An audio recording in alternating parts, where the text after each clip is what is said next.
கிறிஸ்துவுக்குள் அன்பானவர்களே, இன்றைய தியானத்திற்கு நாம் எடுத்துக்கொண்ட வேத பகுதி யோவான் 6:9 முன்பகுதி. இங்கே ஒரு பையன் இருக்கிறான்.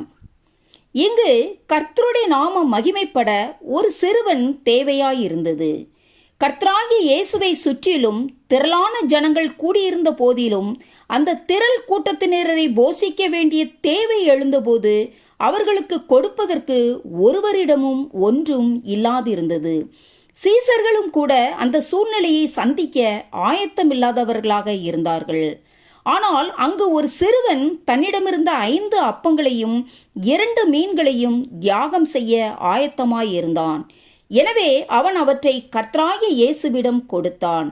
இப்படியாக கர்த்தர் தன்னை பயன்படுத்தி கொள்ளத்தக்க வகையில் அந்த திரள் கூட்ட ஜனங்களில் தியாகம் செய்தவன் இந்த சிறுவன் ஒருவன் மாத்திரமே. இன்றைக்கும் உலகில் லட்சக்கணக்கான மக்கள் ஆவிக்குரிய பசியால் வாடி வருந்துவதை நாம் பார்க்கிறோம். எனவேதான் தங்களுக்குள்ள அனைத்தையும் ஒரு தியாகமாக, பலியாக கர்த்தருக்கு அர்ப்பணிக்கும் சிறுவர்களையே கர்த்தர் தேடுகிறார். சிருஷ்டியின் கரத்திலிருந்து சிருஷ்டிகரின் கரத்திற்கு மாற்றப்படும் வாழ்க்கையானது பல்லாயிரக்கணக்கானவர்களுக்கு ஆசீர்வாதமாக மாறும். இங்கு அந்த பையன் சுயநலமுள்ளவனாய் இருந்து தன்னிடமிருந்த ஆகாரம் முழுவதையும் தானே புசித்து இருந்தால் அவனுடைய பசியை கூட அது ஆற்றியிருந்திருக்காது. ஆனால் அவன் எந்த ஒரு நிபந்தனையும் இன்றி இயேசுவின் கரங்களில் மனமுவந்து அர்ப்பணித்ததால் அது அவனுடைய பசியையும் பல்லாயிரக்கணக்கான ஜனங்களின் பசியையும் ஆற்றினது மட்டுமல்லாமல் கர்த்தருடைய நாமமும் அந்த இடத்தில் மகிமைப்பட்டது. அது மாத்திரமல்ல, கர்த்தராகிய இயேசுவும் அந்த 5 அப்பங்களையும் 2 மீன்களையும் பெற்றுக்கொண்ட போது அவர் அவைகளை ஆசீர்வதித்து பிட்டு தமக்கென்று எதையும் எடுத்துக்கொள்ளாமல் சீசர்களிடம் கொடுத்தார்.